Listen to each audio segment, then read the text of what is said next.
दोस्तों, मुसलमानों में पवित्र हज यात्रा के दौरान एक ऐसी अजीब और गरीब रस्म होती है जिसके बारे में हर कोई जानना चाहता है। शैतान को पत्थर मारने की रस्म, जिसमें सारे लोग इर्द गिर्द एक पत्थर के इर्द गिर्द खड़े हो जाते हैं और पत्थर मारते हैं एक शिला को, एक पत्थर की शिला को। तो क्या यहां वाकई में शैतान रहता है? क्या वाकई में इस जगह पे ईविल है? क्या इब्लीस, वो खतरनाक शैतान जिसने ठेका लिया है पूरी दुनिया के मर्दों और औरतों के दिमाग को बरगलाने का, उनके दिमाग में गलत चीजें डालने का, उनसे गलत काम करवाने का और लगातार उन्हें नर्क की आग में झोंकने का, जहन्नम की आग में झोंकने का, क्या इब्लीस वहां बैठता है जहां ये पत्थर मारते हैं मुसलमान? आज इस वीडियो में इस अजीब और गरीब रस्म की असलियत आप सबके सामने आ जाएगी, तो बिल्कुल अंत तक जरूर देखें इस वीडियो को।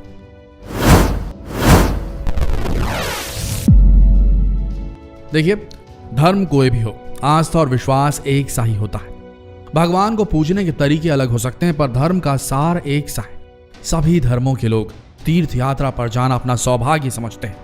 हिंदू 4 धर्म की यात्रा पर जाते हैं, वैष्णो देवी, केदारनाथ, सिख जाते हैं गोल्डन टेम्पल और मुस्लिम जाते हैं मक्का हज के लिए। यहां हम आज बात करने वाले हैं हज यात्रा के बारे में। जी हाँ, आज हम आपको हज के बारे में वो सारे राज बताएंगे जिनसे आप अनजान थे। हज पर जाने का ख्वाब हर मुस्लिम देखता है। अल्लाह ने इस्लाम के 5 पिलर बताए हैं। पहला है कलमा पढ़ना, नमाज पढ़ना, रोजा रखना और ज़कात देना, और साथ में आखिर में 5वां जो है वो हज करना। अब इसमें से कलमा, नमाज और रोजा ये सभी मुसलमानों पर फर्ज है, मतलब हर मुसलमान को इसे अदा करना कंपलसरी है। लेकिन जब बात ज़कात और हज की आती है तो जिन लोगों के पास इतना पैसा हो वो ही जा सकते हैं, जिनके पास आर्थिक क्षमता हो वो ही जा सकते हैं। इसमें कोई एकदम से कंपलसरी नहीं है। इसमें भी ज़कात तो हर जगह दी जा सकती है, लेकिन हज सऊदी अरब के मक्का में ही होता है। और आज इस वीडियो में हम आपको उसी हज की असलियत बताने वाले हैं। हज के लिए हज यात्रियों को मक्का जाना पड़ता है क्योंकि काबा मक्का में है। काबा वो इमारत है जिसकी तरफ मुंह करके दुनिया भर के मुसलमान नमाज पढ़ते हैं। काबा, उसे मुसलमान अल्लाह का घर भी कहते हैं। ये जगह मुसलमानों के लिए बेहद खास है और हर साल लाखों मुस्लिम यहाँ हज अदा करने आते हैं। आपको बता दें दोस्तों, यहाँ भारत में और पूरी दुनिया के मुस्लिमों में एक रवायत है, एक रिवाज है। ये शख्स जो भी हज पर जाने वाला होता है वो जाने से पहले अपने रिश्तेदारों से मिलता है, अपनी गलतियों की माफी मांगता है, क्योंकि हर मुस्लिम हज पर जाने के पहले ये दुआ करता है कि या खुदा मुझे हमेशा अपने पास वहीं रख ले और मैं वहीं दफन हो जाऊं। जी हाँ दोस्तों, यही नियत करके हर मुसलमान वहां जाता है कि वो फिर कभी वापस ही ना आए। इस्लामिक कैलेंडर के 12वें महीने जिलहिज्जा की 8वीं तारीख से 12वीं तारीख तक हज होता है। 12 तारीख को जिस दिन हज पूरा होता है वो दिन ईद उल अजहा का होता है, यानी बकरीद का दिन होता है। हज के अलावा एक और यात्रा होती है जिसे उमराह कहा जाता है। दोनों की रस्में एक जैसी होती है, बस फर्क ये होता है कि हज सिर्फ बकरीद के मौके पर होती है और उमराह साल भर में कभी भी की जा सकती है। लेकिन जरा सोच के देखिए, सारे मुसलमान जो हैं हज यात्रा में जाने से पहले अपने सारे रिश्तेदारों से मिलकर आते हैं, ये नियत लेकर आते हैं कि अब हमें वहीं पर दफना दिया जाए।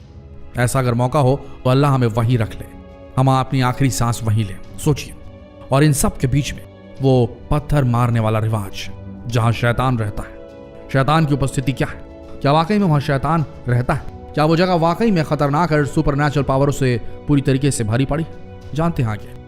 हज में अलग अलग रस्में अदा की जाती हैं। उसमें एक रिवाज होता है एहराम पहनने का। इसका मतलब होता है कि हज यात्री खास तरह के कपड़े पहनते हैं। पुरुष 2 टुकड़ों वाला बिना सिलाई का एक सफेद चोंगा पहनते हैं। महिलाएं भी ऐसा सफेद कपड़ा पहनती है जिसमें सिलाई नहीं होती और उससे केवल उनके हाथ और चेहरा ही दिखता है।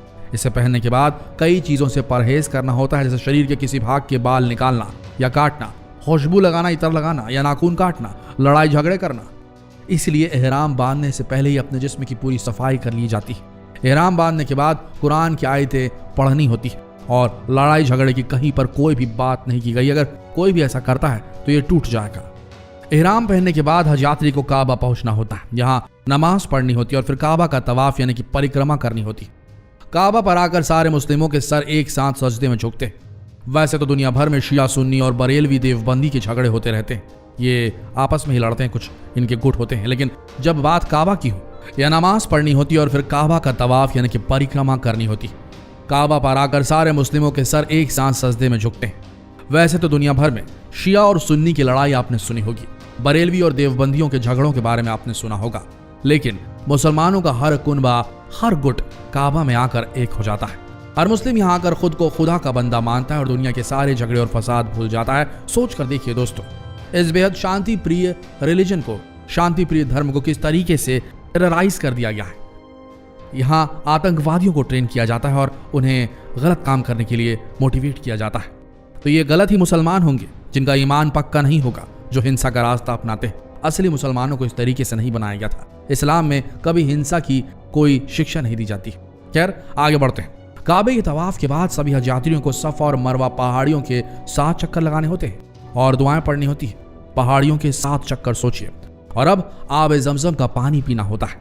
वहां पर एक बहुत पवित्र छोटा सा कुआं बना हुआ है, समझ लीजिए, ज़मज़म। और वहां का पानी कई प्राकृतिक ताकतों से लैस बताया जाता है, उसे पीना होता है। मक्का से करीब 5 किलोमीटर दूर पर मीना नाम की जगह है, जहां सारे हज यात्री अब जमा होते हैं और शाम तक नमाजें पढ़ते हैं। अगले दिन अराफात पर पहुंचते हैं और एक बहुत बड़े मैदान में खड़े होकर अल्लाह से दुआ मांगते हैं अपनी गलतियों की। इसके बाद बहुत ही जरूरी रस्म की अदायगी की जाती है और वो है शैतान को पत्थर मारना। जी हाँ, सारे हाजी मीना में लौटते हैं और वहां शैतान को पत्थर मारते हैं। यहाँ 3 खंबे हैं जिन्हें शैतान का प्रतीक माना जाता है। जी हाँ दोस्तों, प्रतीक माना जाता है, जिन पर हाजी 7 कंकड़ मारते हैं और ये बाकायदा रिवाज है 7 पत्थर मारने का। अरबी में इसे रमीज जमारत भी कहा जाता है और ऐसा भी कहा जाता है कि अगर 3 शैतानों को कंकड़ नहीं मारे तो हज होगा ही नहीं आपका। पत्थर मारने जरूरी है उन शैतानों को। अक्सर लोगों के मन में ये डाउट रहता है कि आखिर इतनी पाक जगह पर आकर किसी को पत्थर से मारना ये कैसी रस्म है। लेकिन इस जगह शैतान को पत्थर मारने के पीछे भी एक बहुत बड़ी कहानी है। ये पूरी कहानी जानते हैं दोस्तों। इस्लाम में कई मान्यताओं के अनुसार दुनिया में अभी तक 1,24,000 पैगंबर आ चुके हैं जो खुदा का पैगाम लेकर इंसानों के पास आते हैं। और ऐसे ही एक पैगंबर थे हजरत इब्राहिम। हजरत इब्राहिम का जिक्र आपको बाइबल में भी मिलेगा और यहूदियों के धर्म ग्रंथों में भी मिल जाएगा। वो उन्हें अब्राहम या अब्राम कहते हैं और मुस्लिम उन्हें इब्राहिम कहते हैं। इस तरह हजरत इब्राहिम को अलग अलग धर्म के लोग अलग अलग नामों से पुकारते हैं। अब चलिए आपको बात बताते हैं कि आखिर ऐसा क्या हुआ था कि अल्लाह ने शैतान को पत्थर मारने का हुक्म दिया। कहते हैं कि एक बार अल्लाह ने हजरत इब्राहिम से कुर्बानी मांगी। इस दौरान कुर्बानी में उनको अल्लाह को अपनी सबसे पसंदीदा चीज देनी थी। ऐसे में हजरत इब्राहिम मुश्किल में पड़ गए क्योंकि उन्हें सबसे प्रिय अपना बेटा इस्माइल था। यह बेटा उन्हें बुढ़ापे में पैदा हुआ था। हालांकि हजरत इब्राहिम ने इसे अल्लाह का हुक्म मानकर अपने जिगर के टुकड़े की कुर्बानी देने का फैसला भी कर लिया, क्योंकि वो अपने ईमान के पक्के थे। उन्हें खुदा पर पूरा भरोसा था कि उनका खुदा उनसे कभी कुछ गलत नहीं करवाएगा। इस दौरान जब वो अपने बेटे की कुर्बानी के लिए जा रहे थे तो रास्ते में शैतान ने उनका रास्ता रोक लिया। वही शैतान जिसकी हम बात कर रहे हैं। और वो उनसे सवाल करने लगा। शैतान ने पूछा कि अगर वो अपने बेटे की कुर्बानी दे देगा तो बुढ़ापे में उनकी देखभाल कौन करेगा। इस दौरान हजरत इब्राहिम सोच में पड़ गए। उनके दिल में एक पल के लिए बुरे ख्याल आए, पर वो अल्लाह के सच्चे बंदे थे, इसलिए वो अल्लाह के हुक्म को पूरा करने के लिए चल पड़े। हजरत इब्राहिम इस दौरान किसी तरह की अड़चन नहीं चाहते थे। उनका दिल पसीजे ना, इसलिए उन्होंने अपनी भावनाओं को कंट्रोल करने के लिए अपनी आंखों पर पट्टी बांध अपने बेटे को लिटाया। बेटे के मुंह में कुर्बानी से चूक न जाए इसलिए उन्होंने तुरंत ऐसा किया। और जैसे ही उन्होंने अपनी आंखों पर पट्टी बांधी और कुर्बानी के लिए आगे बढ़े और छुरा चलाने के लिए आगे बढ़े अपने बेटे के गर्दन पे, तब और उन्हें आंखें खोली और उन्हें दिखा कि उनका बेटा वहां था ही नहीं। वो सामने सही सलामत खड़ा था और उसके बेटे की जगह वहां पर एक मेंढा था, एक भेड़ था। इसे अल्लाह की कुदरत ही कहेंगे। अल्लाह ने खुश होकर उनके ईमान को पक्का पाकर उनके बेटे को वहां से हटा दिया और वहां पर भेड़ लगा दिया। इसके बाद ही बकरीद के दिन में, जो बकरीद बनती है मुसलमानों में, बकरे या मेमनों की कुर्बानी, भेड़ों की कुर्बानी दी जाती है। और उस शैतान को जिसने हजरत इब्राहिम को बहकाने की कोशिश की थी, उसे कंकर मारने की परंपरा शुरू हो गई। जिस जगह शैतान हजरत इब्राहिम को मिला था वहीं पर ये 3 खंबे हैं जिन्हें अब शैतान मानकर कंकर मारे जाते हैं और लोग दुआ करते हैं कि शैतान उन्हें कभी खुदा की राह में चलने से रोक ना पाए।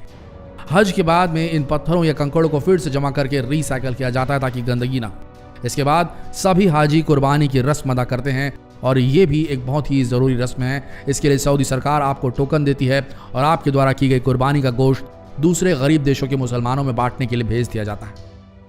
दोस्तों, हर साल 2 मिलियन से भी ज़्यादा लोग हज के लिए जाते हैं और उन्हें एक संकरी घाटी में बने पुल से गुजरना होता है, जिससे हर पल खतरा बना रहता है।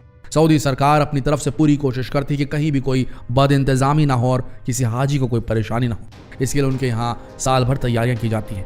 तो अब शायद हमारे ऑडियंस, हमारे दर्शक ये जान चुके होंगे कि क्यों उस शैतान को पत्थर मारा जाता है। वहाँ इब्लीस नहीं है, वहाँ शैतान नहीं है, वो प्रतीक है उस जगह का जहाँ हजरत अब्राहम जा रहे थे और उन्हें बहकाने की शैतान ने नाकाम कोशिश की थी। और उसी को प्रतीक मानकर उस जगह को वहाँ 3 खंबे लगाए गए और वहाँ पत्थर मारे जाते हैं कि शैतान को मारिए, अपने अंदर के शैतान को मारिए जो आपको बरगला देगा, गलत काम करने के लिए मजबूर कर देगा। अपने अंदर के हैवान, अपने अंदर के शैतान, अपने अंदर की हवस, अपने अंदर की सारी गलतियों को, सारी ऐसी चीज़ें जो आपको भटकाती हैं, गलत काम करने पर मजबूर करती, उन्हें ख़त्म कर दीजिए। तभी आपका हज पूरा होगा, तभी आपकी तीर्थ यात्रा पूरी होगी। आशा करते हैं वीडियो आप सबको सही जानकारी देने में कामयाब हुआ होगा। जितना हो सके इस जानकारी को फैलाएं, शेयर करें, फेसबुक पर, व्हाट्सएप पर, यूट्यूब पर इस वीडियो को शेयर कर। मिलते हैं अगली दिलचस्प जानकारी के साथ, तब तक के लिए बने रहिए हमारे चैनल के साथ। धन्यवाद।